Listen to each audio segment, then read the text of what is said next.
একটা লাশকে অনেকক্ষণ রাখলে খারাপ জিনেরা ওই লাশকে নিয়ে যেতে চায়।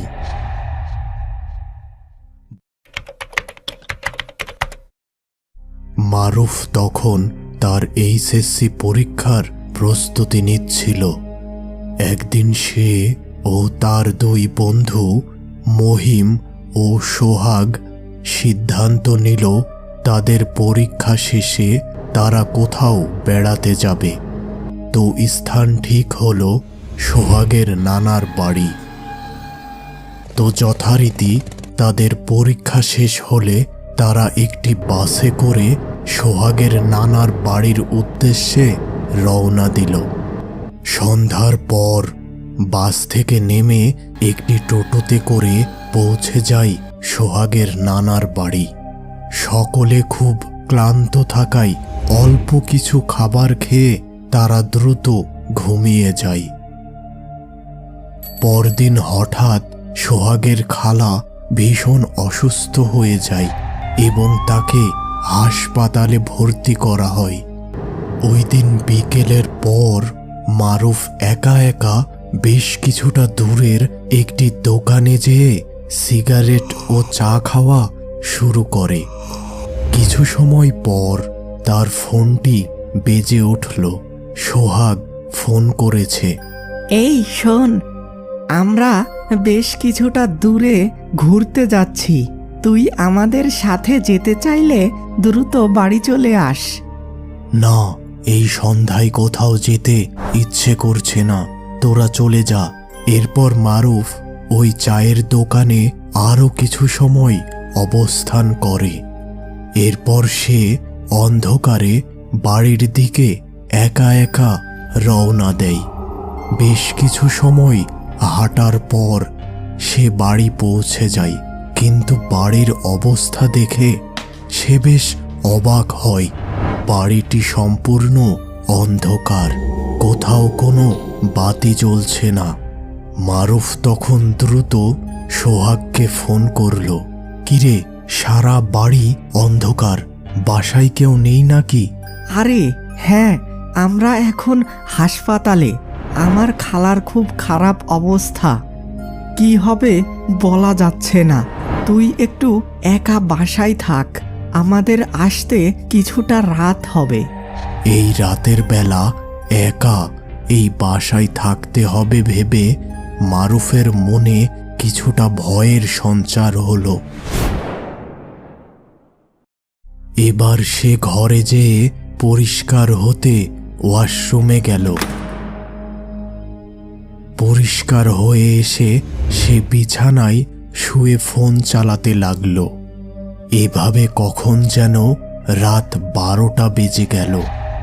এবার সে একটি ল্যাপটপে কিছু কাজ করা শুরু করলো আর তার বন্ধুদের বাড়ি ফেরার অপেক্ষা করতে লাগলো।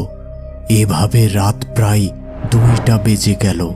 এমন সময় ঘরের দরজার বাহির থেকে কারো হাঁটার শব্দ শুনতে পেল।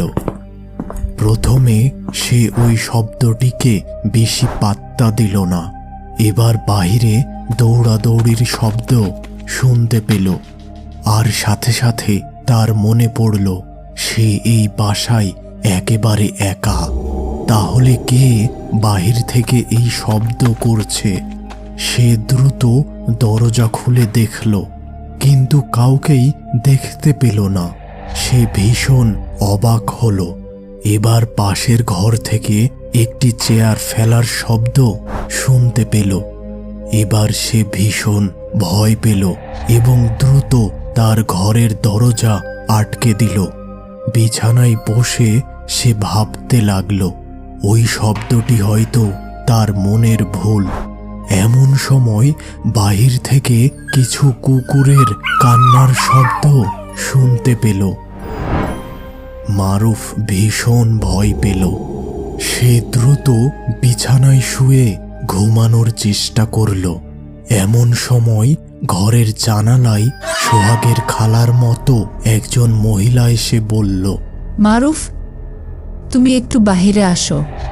সোহাগের খালা ভীষণ অসুস্থ হয়ে হাসপাতালে ভর্তি ছিল, তাহলে এই মহিলাকে এবার সে বুঝতে পারে এই মহিলা আসলে কোনো জিন।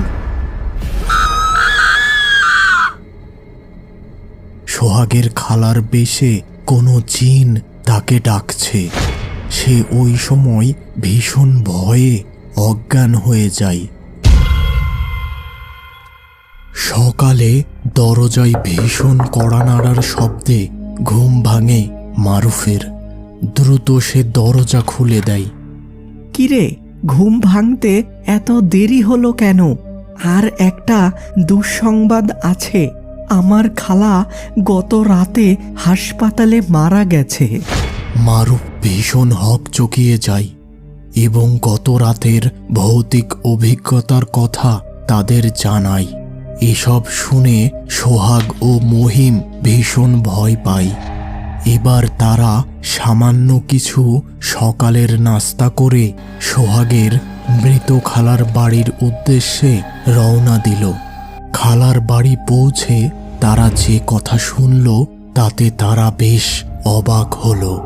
হাসপাতাল থেকে খালার মৃতদেহ এনে একটি ঘরে রাখা হয়েছিল। কিভাবে যেন ওই ঘরের দরজা আটকে যায়। এখন দুপুর, কেউ ওই দরজা খুলতে পারছে না। একজন বড় মাপের হুজুরকে ডাকা হয়েছে। তিনি আসলেই কিছু একটা ব্যবস্থা হবে। এসব কিছু জেনে মারুফ ভীষণ ভয় পেয়ে যায় এবং সে সিদ্ধান্ত নেয় যত দ্রুত সম্ভব এখান থেকে নিজ বাড়ি পৌঁছাতেই হবে। বেশ কিছু সময় পর একজন হুজুর আসলেন এবং তিনি ওই লাশ রাখার ঘরের দরজার সামনে যেয়ে চোখ বন্ধ করে কিছু পাঠ করলেন এবং দরজা উদ্দেশ্য করে ফু দিলেন। এবার দরজায় হাত দিয়ে ধাক্কা দিতেই দরজা খুলে গেল। এই লাশ আর গোসল করানোর দরকার নেই।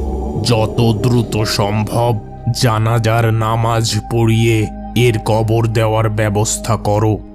এবার হুজুরের কথা মতো দ্রুত লাশের দাফন কাফনের ব্যবস্থা করা হলো। এবার হুজুরকে মারুফ গত রাতের ভৌতিক ব্যাপারটা জানালো। তিনি সব কিছু শুনে বললেন, আমি বুঝতে পেরেছি সব। ওই লাশটিকে সারা রাত ওইখানে রেখে দেওয়া উচিত হয়নি। এমনিতেই এই মহিলা হয়তো কোনো খারাপ কাজে জড়িত ছিল, তাই দুষ্টু জিনেরা তার রূপ ধরে মারুফের ঘরে যায়। আর মারুফকে ওই বাড়ি হতে জিনেরা হয়তো তাড়াতে চেয়েছিল। এমনিতেও একটা লাশকে অনেকক্ষণ রাখলে খারাপ জিনেরা ওই লাশকে নিয়ে যেতে চায়। তোমার ভাগ্য ভালো যে তোমার কোনো ক্ষতি করতে পারেনি। ওই দিন রাতে মারুফ আর ওই বাসায় থাকেনি। সে একটি হোটেলে ছিল এবং পরদিন সে তার বাসায় চলে আসে। আর এরপর থেকে জীবনে আর কখনো মারুফ ওই সোহাগের নানির বাড়ি যায়নি।